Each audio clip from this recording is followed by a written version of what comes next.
Okay, I'm calling him now. Wait, I gotta fix my settings though. I think probably.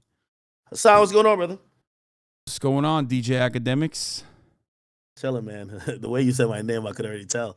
What's going on? Well, what's going on is justice was served on this day for once. I think in a criminal court case that you and I have both been paying attention to, but been drawing very different outcomes out of. Well, I'll say this. I was gonna, and I said this before starting out today. I was gonna be under the agreement that justice was served despite what the ruling was. So even if it was the other way, if we're gonna believe in the system. Fuck! I can't hear you again. God damn it! This is a Discord bug. Wait, hold on. I'm gonna disconnect and reconnect again. You said you were under the agreement that justice was gonna be served. I know my chat could hear you, but I couldn't. 1 second. Hello. Okay, yeah. Could you hear me? Yeah, I can hear you now. Yeah. So from the onset of today and just the beginning, I said, listen, I'm believing in whatever the jury. We got to go with what the jury says. And if it, again, we're all human, so taking in certain information, you may lean one way or the other, but respecting the system. If you don't respect the system, it's like, why even go through this process, right? So I thought it was going to go differently, but definitely I respect the. All right, why do you think it was going to go differently? Let's talk about that because it seems like I don't know if you were also involved in the immediately tweeting that Tory Lanez found innocent yesterday. Group of people. I don't think you were. Were you one of those people as well? You tweeted that as well? No, sir. I'm a little smarter than that. Yeah. Even though No Jumper did it, Rap TV did it, a bunch of other accounts did it, and to me, Rap TV is infallible. You know what I mean? These guys are at the cutting edge of news in general. Okay, so that was a turning moment for me. It truly saddened me to see Rap TV fall so far from grace. Well, first of all, I wouldn't have tweeted that because, again, we've been covering it I've never streamed this much. This is my most streamed month ever. So I'm doing about 8, I know you do it pretty regularly, but 8 to 9 hours a day. And the last thing we had covered was that, hey, the jury won't deliberate until after lunch. And when that screenshot came out of, oh, no, this is what the result is, that result was before lunch was even over. So I just knew it was impossible. You know what I mean? So, I on one of the, I would say the better moments for me, despite some of these people who I do respect, I chose to kind of wait up and we quickly found out now. Yeah. I mean, they all had to delete their tweets, but regardless, but the reason why I was looping you in with the rest of the people covering this is because it did come across like you were, I would say, a little bit on Tory Lanez's side. It does seem like that, right? I mean, you definitely thought that he was, I guess, innocent. Is that what it is? I mean, you were a little biased, which I think you admitted as well. So let me address this, right? Being on Tory Lanez's side and then almost seeing information that you believe that's being presented from a whole bunch of different sources that you now fall one way or the other. I don't think we're picking sides like, oh, this is my guy, here's my side. You start to gain a belief. Now, granted, I'm not like Reuters or something like that, who is going to be like, they're supposed to, Reuters and AP, if they're delivering news or delivering information, hey, just be completely just like neutral, just say it and just get out of the way. I'm a person, so definitely if I'm hearing a bunch of things or a bunch of information that might question it, and also I'll say this, I've always said this, and I said this about 20 times before the verdict came down. This is when we heard that there was a verdict. And I said, listen, there's a lot of new people. There's because I multi-stream now. And I'm like, there's so many new people to my stream at this moment. I said, if you guys are looking forward to find out if Tory Lanez shot Meg, you probably won't. This is only about if he will be found guilty on these charges. So you actually don't think Tory Lanez shot Megan Thee Stallion on the foot? Even regardless of the jury's decision. Okay, so I don't think, regardless if he was found innocent, I don't think the true story of that night will be told. Don't think so. I'll tell you. I'll tell you what. Okay. Let's just talk about our theories then, because my theory is, there's an altercation. Megan Thee Stallion gets out of the car. Tory Lanez, altercation. Yeah. Like You there's a back and forth. Like there's a back and forth. The vibes are off. Okay. So and I think that Megan Thee Stallion says some things that are hurtful to Tory Lanez. He's drunk. He's he seems to have a short fuse. Okay. He pulls out and he starts shooting in her direction, not actually intending to shoot her in the foot, and then accidentally, either due to ricochet or directly shooting her on accident in the foot, ends up shooting her in her feet.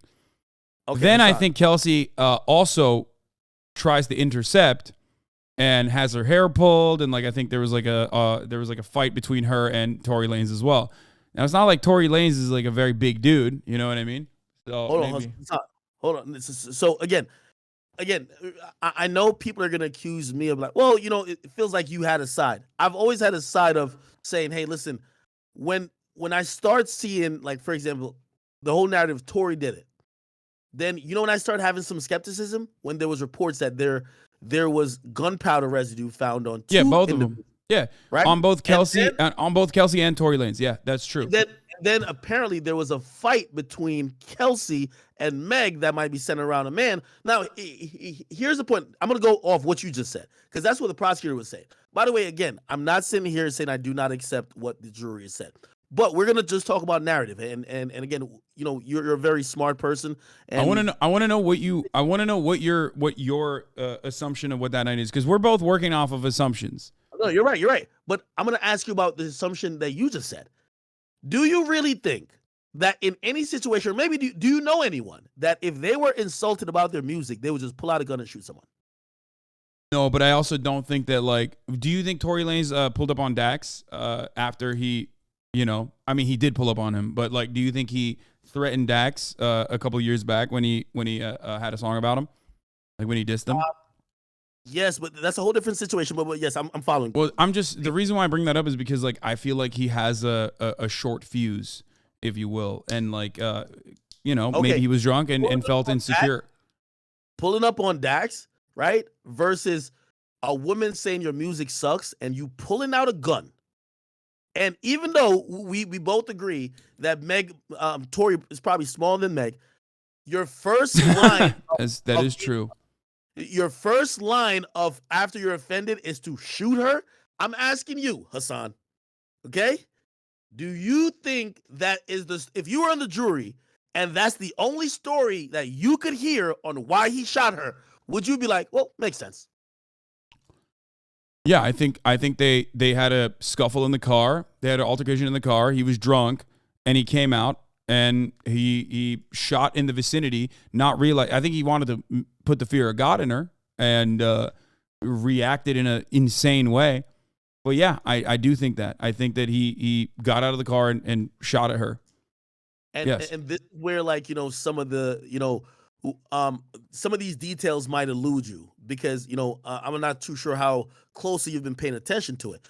Go back to Meg Thee Stallion's Gayle King interview. She said she did not put hands on anybody that night, which would have meant that she did not physically put hands on Kelsey or Tory that night. So now, if I'm going by that theory, she insults his music and he says, fuck this, I'm shooting you. That's a little bit hard to believe. Okay? Granted, there's a witness that came afterwards that said, hey, I saw two women fighting in the streets. Granted, there's a witness who was one of her former best friends, the hairstylist, who said, in reality, there was some jealousy things and she was a little bit aggressive at the pool party before that the prosecutor neglected to say. Now, granted, I'm not saying that Tory couldn't have done it. I'm not saying that. But what I'm saying is that if I'm going only with the narrative that you're saying, bro, you don't know anyone. If I told you right now, if we're all chilling. I can address the witness take at least. I can't speak on the hairstylist's testimony, but as far as the witness goes, the reason why the witness testimony was not exactly the best testimony is not because it made Megan Thee Stallion's case look worse, but because he originally gave inconsistent testimony when the investigation was being conducted. The witness originally said that he actually woke up to gunshots, which is significantly more believable, I would say, than, just being aware of an altercation happening outside and like being awake and watching it. So that is the reason why that testimony was inconclusive and pretty much unusable. You could say that is, you could say that is enough for reasonable doubt, but unfortunately, unfortunately for people who believe in Tory's side, the jury didn't see it that way because, like I said, he said he woke up to gunshots, so he could not have actually conclusively seen who was fighting who or who was the one who was shooting. And granted, I'm going to preface every single time I talk about this, I'm accepting of what the jury has said. But if I go off your own logic, right? If we're talking about inconsistent testimonies or statements, because you are right, you're right. By the way, yeah, Megan Thee Stallion said she stepped on glass. If that's what you're gonna say, is that what you're gonna say? Glass, saying fuck Tory, a bunch of different things that would have basically said there would be no different. The only but we have additional evidence, right? Like Megan Thee Stallion didn't actually step on glass. She actually did get shot. You believe that, right? No, yeah, but according to her, hold on, according to her, she stepped on glass. Then she said Tory offered her money. Something that's just unsubstantiated. So what I'm trying to say is that if you're trying to call one person unreliable for their stories being all over, because the other party is completely unrelated. They're like a random bystander, right? Witness testimony can be shaky in a lot of instances. That's why you have to take a look. That's why you have to assess every single thing that they've said when conducting a criminal investigation. So when the witness originally says, I woke up the gunshots, but then says, no, actually, I was awake and I saw the gunshots being fired when called in the question, then you're going to assume that the witness is not giving you enough evidence to suggest that he actually saw it. Now, wait, hold on. With respect to Megan Thee Stallion originally saying to the cops that she actually stepped on glass, well, we know what the truth is. We know that she was shot, and she said at the time that the reason why she lied to the police originally was to ensure that even though Tory Lanez had done this thing to her, that she wanted to defend him. She wanted to make sure that he wasn't a victim of police brutality. By the way, none of this was captured in the initial police report at all. They asked the detective, who was, by the way, on administrative leave, why didn't you write any of this thing down? Why didn't you write any of this down that, hey, you were worried about police killing black people? It was never mentioned till the detective. I mean, that's not something you're like gonna, I mean, it's not necessarily something you're gonna have a conversation with the cops about. Like, what do you mean? No. Well, so let me jog your memory. The police talked to Meg that night. She says, even outside of the presence of Tory, I stepped on glass, right? Remember, the narrative is, I didn't want to say exactly what happened. I didn't want black men to get killed. Okay, cool. She talked to the police 4 days later. She still didn't mention that. Do you get what I mean? So again, there's her story about, hey, I was worried about black men being killed isn't a narrative that we even hear about till later on, 2 months later, till she's on Instagram Live exposing Tory. That's all I'm saying. You get what I mean? Also, yeah, because a criminal investigation is filed at that point, and like a criminal investigation is being conducted, so it's over anyway. There's no way that she can protect Tory Lanez from going to jail, because a lot of people misunderstand and assume that this was like somehow a civil case or something, or maybe they don't understand how criminal trials work. But this was the state of California against Tory Lanez for the illegal action of possession of weapon and also firing at Megan Thee Stallion. Right now. What? Hassan, I'm black, and it's not about even color, but let's think about anyone who's in a position of being scared. The police pull up. I am scared for whatever reason. I don't want to tell them the truth. Okay, would you assume that if I got to a place where I am now pretty much safe, or if a couple days later, where remember, I'm saying I'm not telling the truth because I don't want the police to do something to someone else. 4 days later, where the police cannot do anything to them, if that's the only reason why I didn't tell them the truth, you don't believe that I would tell them the truth 4 days later? Or do you still think I'm thinking about, oh, the police might kill you? It's 4 days. Well, I think at the time, regardless of what color your skin is, I think you just don't want to rock the boat, right? Like there could be an additional reason as you saw, the overwhelming sea of negative attention on this case directed to Megan Thee Stallion for the crime of what? Being fucking shot. She might not have even wanted to fucking come out about this at all, considering the negative interactions that she was going to have that she foresaw. I mean, she has talked regularly about how relentlessly and mercilessly she's been bullied for things that are completely outside of her control. Like she got shot in the foot. I don't think she's I think she's a victim in this circumstance. I agree. I agree with you with that last part. Except we're talking about if we could actually attest to the veracity of someone's statement, given the fact that they've been consistent. I'm trying to tell you that her inconsistency and what her reason was for inconsistency does not actually hold water. She says, I didn't tell the truth because I thought that, it was around the time police were killing black people. Well, you talk to the cops 4 days later, there was no black people that the police could have killed. You still didn't tell the truth. I know. I'm saying that it's multi-layered. Like it's not just that, but it's also, like I said, not wanting to rock the boat as a fucking as a talented artist who is, who at the time her career was like taking off. Okay, and I agree with you. And she was right, by the way. She did get fucking ass blasted nonstop by every motherfucker on the internet who was like, "Oh, everyone was so quick to victim blame in this circumstance." Wait.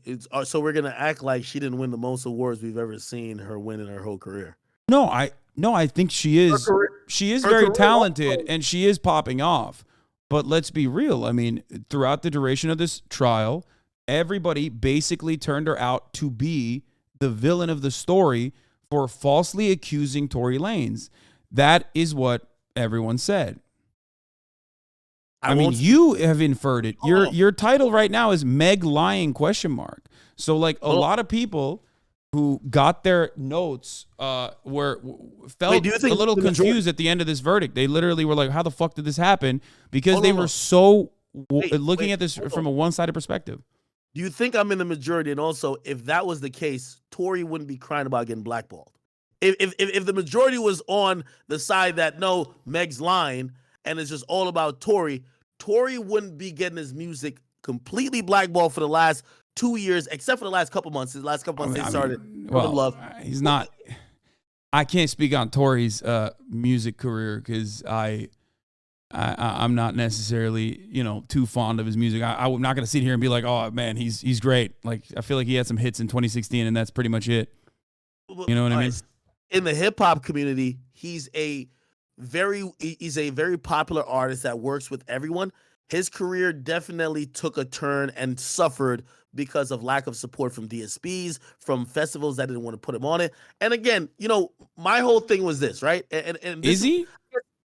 No, he did. Is he he's like a poppin' artist? Like a lot of people like him. I mean, I'll take your word for it. If you want to go on the record and say like Tory Lanez is a very well respected and very popular and talented musician, like I'll if you believe that, then sure. No, he definitely is. But also, okay, so we have to also remember history. He just got out of the quarantine radio thing, the most popular thing on social media during a time where the music industry is pretty much shut down. They can't have no shows. There's no shows. Even Rolling Loud, we're having digital shows. He was just in his penthouse with 300,000 people nightly. He was one of the most popular people at that time. He was on one of the biggest songs with Jack Harlow, had some of the best streaming numbers at that moment. Then this happens, and trust me, no one fucked with him. Again, we could argue about if how great of an artist you think he is. I'm just trying to say he definitely suffered from it. What do you think about? I didn't realize that. This is new information for me. I did not think that Tory Lanez was popping like that. But okay, so let me ask you a question, and really, this is where all my opinions come down to. It's not a Tory Lanez thing. If I hate to make it just man and woman, but okay, let's follow the mold here.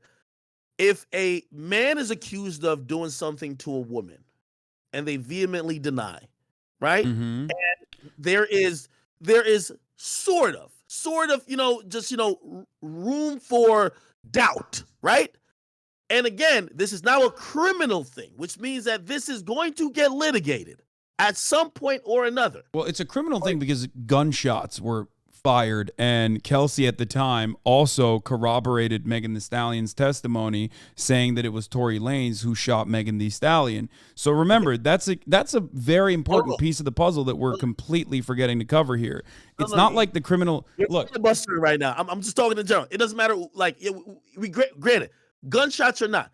I'm asking you, male and female. A male is accused of doing something to a woman, right? By the way, I think it's different the opposite way around. Currently, if a woman is accused of doing something to a dude, and especially if it's not proven yet, there's no punitive action, especially by the industry that she's in and the DSPs that she rely on and the entities that surround her career that's going to say, fuck you, we are blackballing you until, are there examples of this? I can't speak of this. I feel like maybe you have some examples of this, but I don't know. Have you ever heard of Blueface and Kershaw Rock? Like, we've seen her basically give him 2 black guys. You know what I mean? Bro, what career does Kershaw Rock have? Let's be real. Like, yeah, Blueface is absolutely a victim of domestic abuse. It's not like, who the fuck is rocking with her, though? All of the blogs. Hold on. All of the blogs, the Shady Room, this and third. She has a very poppin' reality show on Zeus. Hold on. She has a very poppin' reality show on Zeus Network that basically just hypes up and showcases